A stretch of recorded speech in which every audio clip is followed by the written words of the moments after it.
Donc, je suis chez Théo. Je vais voir s'il est là.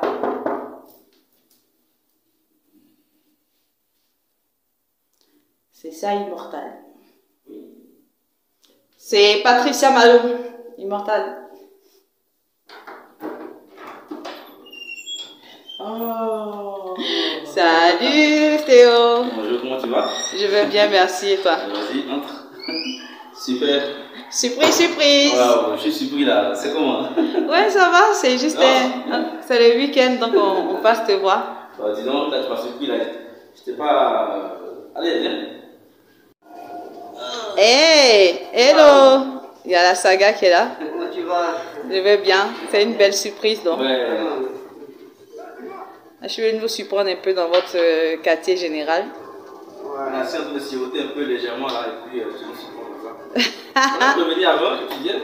Un week-end là. C'est comme ça en fait, c'est la famille. Voilà, donc je me présente, c'est Serge Dramé. Voilà, ancien étudiant à Sup Management, aujourd'hui installé au Maroc, précisément à Fès. Voilà, je gère en tout cas, je manage une boîte africaine et aussi je gère mes affaires, mes business. Bonsoir à tous. Donc, moi c'est Stéphane Laka. Voilà, je suis commercial. Je suis aussi un ancien de Fès. Voilà, donc je suis heureux de vous recevoir aujourd'hui chez moi. Voilà. Donc, c'est rien de spécial.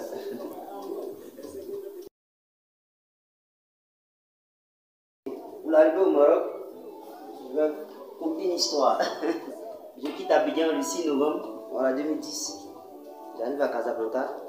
Dès que je descends de l'avion, je vois que la fraîcheur du Maroc m'accueille. Je dis, mais tiens, je viens d'où là? Où je suis? C'est là vraiment que je constate que je suis au Maroc, j'ai quitté mon pays. Et voilà, c'est là que tout part. Merci. Alors moi, il faut dire que j'ai été étudiant ici depuis plusieurs années. Des années avant d'abord, j'ai été étudiant au Maroc. Donc ça après mon baccalauréat que mes parents m'ont dirigé vers le Maroc. Voilà. Ce n'était pas vraiment une volonté de ma part. Mais bon, arrivé ici, j'ai aimé. Voilà. J'ai été étudiant d'abord dans une école appelée ESIG, École supérieure internationale de gestion. Et après, j'ai fait Sup Management. Mais après ça, on est resté sur ce que vous voulez bosser. Voilà. Alors, il faut dire que pour mon intégration, dans mon cas, ça a été un peu plus facile. Parce que j'avais ma grande soeur qui était déjà étudiante au Maroc. Et dès que j'ai eu le baccalauréat à Abidjan, je suis venu directement avec elle au Maroc. On avait aussi un grand frère ici qu'on appelait Jean-Louis Yao.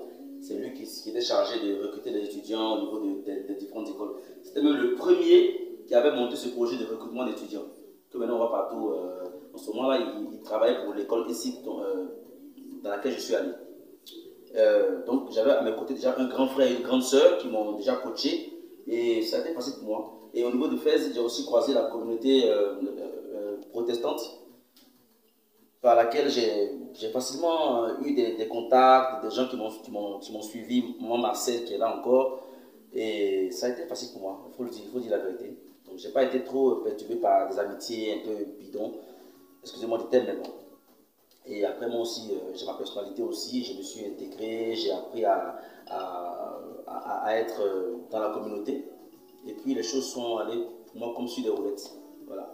Concernant mon intégration, voilà, dès que je suis arrivé, le deuxième jour, je suis allé à l'école Sup Management. C'est de là tout part, je crois des amis là-bas. Et le dimanche qui a suivi, il y a eu, comment on appelle ça, l'élection du président des Ivoiriens, voilà, au passage de M. Cam. Et c'est de là que je crois des amis à moi. Et voilà, en tout cas, moi, mon intégration était vraiment facile. En 2 mois, ça faisait comme ça faisait 2 années que j'étais là. Et je me suis intégré dans la communauté ivoirienne, je me suis lancé sur l'école, à travers plein d'événements. C'est de là par mon intégration.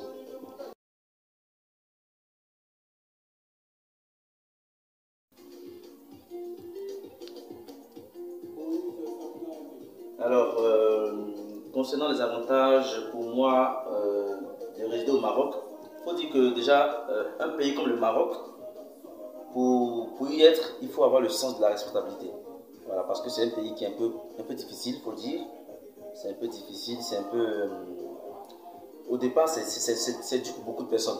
Mais par contre, côté côté avantage, je vais dire, ça développe un sens de responsabilité, ça développe un sens d'entraide, ça développe un sens de vie de famille aussi. Parce que là, on apprend à vivre avec d'autres personnes qui ne sont pas forcément nos frères ou nos sœurs, mais avec qui on essaie de maintenir de bons rapports. C'est pareil partout aussi, je veux dire, c'est pareil dans tous les pays étrangers, hein, mais bon, je parle du Maroc parce que c'est le pays que je maîtrise le mieux.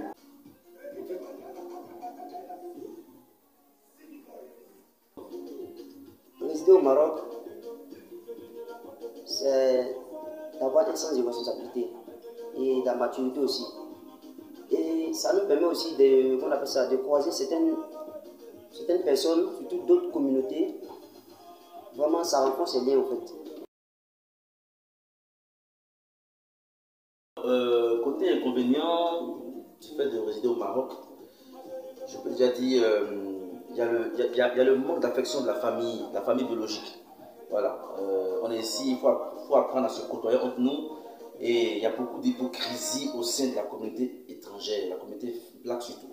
Il y a beaucoup d'hypocrisie, il y a beaucoup de faux coups, il y a beaucoup de gens qui ne sont pas vrais en fait. Donc il y a tout ça à gérer. Donc étant à l'étranger, étant loin de la famille, c'est des choses qui ne sont pas faciles à gérer. Pour moi, c'est des inconvénients en tout cas.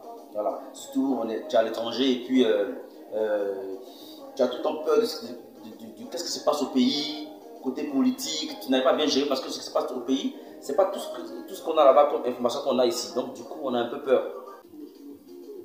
Ah, vraiment, côté inconvénient. En tout cas, il y a trop d'inconvénients. Concernant la famille, parce qu'on est loin de la famille, d'ailleurs, en tant que mec, je quitte au pays, je viens d'un pays, je ne sais pas cuisiner. Pas au pays, mes parents cuisinaient pour moi et tout, il y a ce côté-là. Et puis voilà, vivre encore avec des gens que tu ne connais pas, il faut vraiment un caractère. C'est un peu ça, pour moi.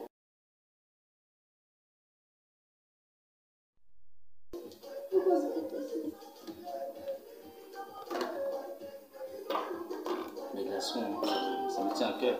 C'est le week-end après tout. Bon, en parlant de figures emblématiques, voilà, le mot est un peu fort, mais j'accepte quand même. Parce que de base, moi-même, je suis quelqu'un, je suis rassembleur.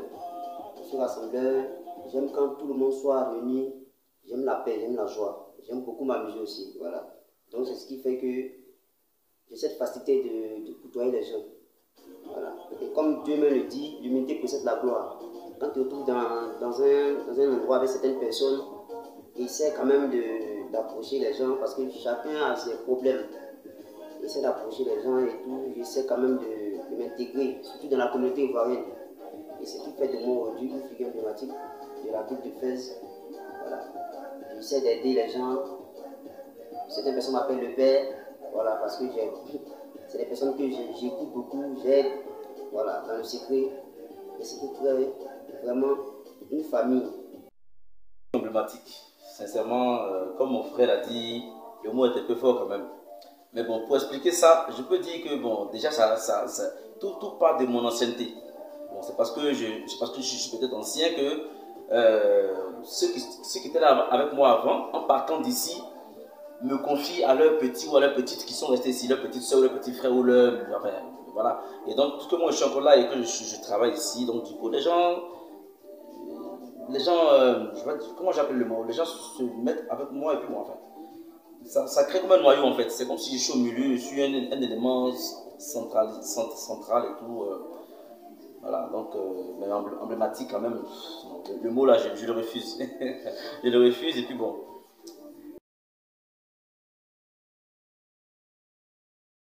En tout cas, concernant l'aventure, je serai très direct.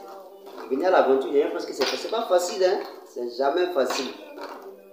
On nous voit quand on rentre en vacances à Abidjan, on dit ouais, on est frères, on est comme ci, comme ça. Mais en tout cas, à l'aventure, il faut être fort.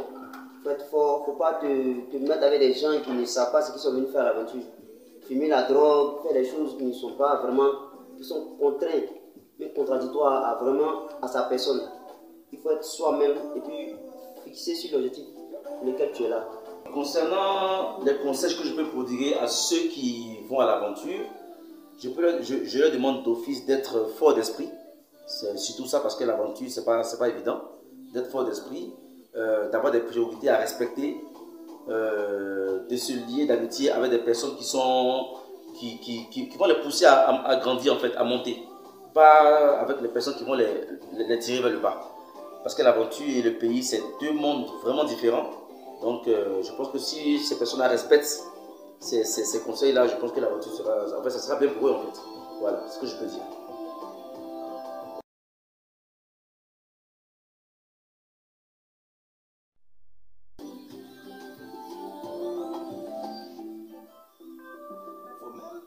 Alors, un conseil à donner à ceux qui décident de rester au pays. D'abord, il faut savoir que l'aventure n'est pas le paradis, forcément. Voilà. Rester au pays, je pense que c'est la meilleure des choses à faire.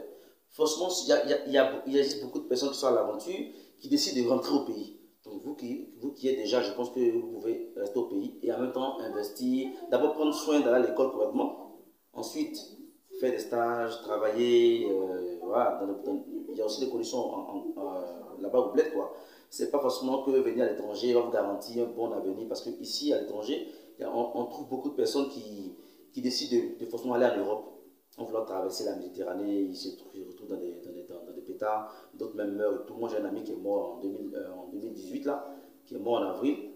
C'était vraiment très pénible pour nous, mais bon, voilà. En fait, je vous conseille, en restant au pays, de pouvoir avoir l'esprit positif, parce qu'au pays aussi, on peut réussir là-bas. Voilà. Merci beaucoup. Bon, donner un conseil à ceux qui veulent rester au pays, vous savez, on est mieux chez soi. Hein. Voilà, mais si Dieu te fait la grâce d'aller à l'étranger, sois fixé sur ton objectif. Et puis voilà quoi. Je pense que c'est un conseil.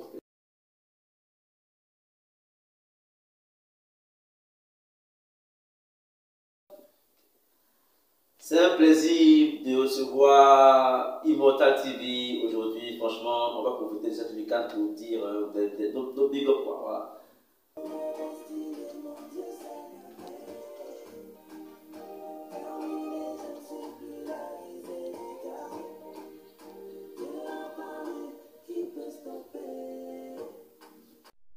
On dit que on m'avait un peu surpris, hein, donc on appelle ça le brainstorming. Avoir les idées comme ça, automatiquement, c'est pas évident. Bon, je vais faire un petit coucou à quelques personnes. Bon, ne prenez pas en bas si je ne dis pas le nom de tout le monde, hein, parce que c'est un peu difficile. Ici à Fès-en-Dé, on est fougué emblématique, donc on connaît beaucoup de personnes. Tu vas dire 2 ou 3 noms, on va dire pourquoi tu n'as pas dit mon nom comme ça. Donc on sait que sur quelques personnes, je pense déjà à ma chérie Coco Angie, voilà. Hein, mon frère Sarah, mes frères de moi, c'est lui, on ne parle plus. Voilà. Prudence, je pense à Max, Robin Desbois, Nasser. Non mais tu penses à qui comme ça? Ouais, les éléments de Fès, hein. Ouais. Nous sommes connus là, vraiment c'est difficile, mais bon, on fera avec. Ça c'est pas là. Mais big up personnel là, à mon bébé, à mon amour. Voilà. Yeah. Elle se reconnaît. Pas bientôt parler. Ouais, en tout cas, Yannick Silla. Delcos. Voilà. Kewel. Kewel. Bon d'année. Max Premier. Ulrich. Robin. Vraiment, c'est une famille. Voilà. Franco, le fédéral. Vraiment. Très disponible, petit là. Tous mes fils et mes filles de la ville. Jocelyn. Pas oublier. On est ensemble. Salut. Toute la grande famille. Max Premier, le champion. Et c'est fin. Ouais.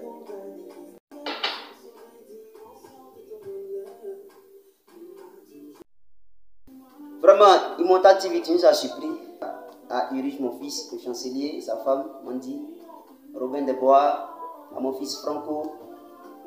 Voilà, il y a tellement de personnes, si je veux citer les noms à Fès, vraiment, ça passe. En tout cas, big up à Yannick Silla, Descos, à tous mes enfants et mes fils, mes filles de la ville. Voilà, tous mes éléments, ceux qui se reconnaissent. On est ensemble, que Dieu vous bénisse.